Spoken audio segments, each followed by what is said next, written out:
اعوذ باللہ من الشیطان الرجیم بسم اللہ الرحمن الرحیم السلام علیکم ورحمۃ اللہ وبرکاتہ۔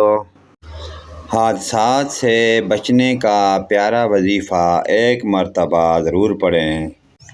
فضیلت: ایک شخص حضرت ابو الدرداء رضی اللہ تعالی عنہ کی خدمت میں حاضر ہوا اور عرض کیا کہ آپ کا مکان جل گیا؟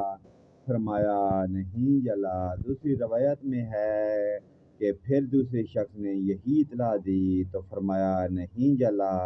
پھر تیسری آدمی نے یہی خبر دی، آپ نے فرمایا اللہ کی قسم نہیں جلا، اللہ تعالیٰ ایسا نہیں کرے گا کہ میرا مکان جل جائے، کیونکہ میں نے رسول اللہ صلی اللہ علیہ وآلہ وسلم سے سنا ہے کہ جو شخص صبح کے وقت یہ کلمات پڑھ لے شام تک اس کو کوئی مصیبت نہیں پہنچے گی، اور جو شام کے وقت پڑھ لے صبح تک اس کو کوئی مصیبت نہیں پہنچے گی۔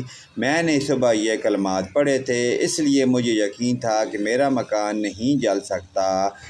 پھر لوگوں کے ساتھ گھر کی طرف گئے تو دیکھا کہ آس پاس کے سارے گھر جل گئے ہیں مگر ان کا گھر بالکل صحیح سلامت ہے۔ وہ کلمات یہ ہیں: اللہم انت ربی لا الہ الا انت علیک توکلت وانت رب العرش العظیم ما شاء اللہ کان وما لم یشاء لم یکن ولا حول ولا قوة الا باللہ العلی العظیم اعلم ان اللہ علی کل شیء قدیر وان اللہ قد احاط بکل شیء علما۔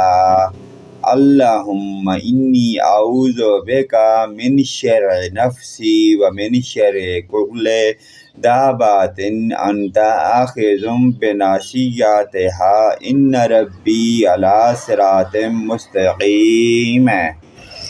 اے اللہ، آپ ہی میرے پالنے والے ہیں، آپ کے سوا کوئی عبادت کے لائق نہیں ہے، آپ پر ہی میں نے بھروسہ کیا اور آپ ہی عظیم عرش کے مالک ہیں۔ جو کچھ اللہ نے چاہا وہ ہوا، جو نہیں چاہا وہ نہیں ہوا، اور گناہوں سے بچنے اور نیک کاموں کے کرنے کی طاقت اللہ ہی کی مدد ہی سے ملتی ہے جو بلندی والا، عظمت والا ہے۔ میں یقین کرتا ہوں کہ اللہ تعالیٰ ہر چیز پر قدرت رکھنے والا ہے اور یہ کہ اللہ تعالیٰ کا علم ہر چیز کو احاطہ کیے ہوئے ہے۔ اے اللہ، میں آپ کے پناہ مانگتا ہوں اپنے نفس کی برائی سے اور ہر اس جانور کی برائی سے جس کی پیشانی آپ کے قبضے میں ہے، بے شک میرا رب سیدھے راستے پر ہے۔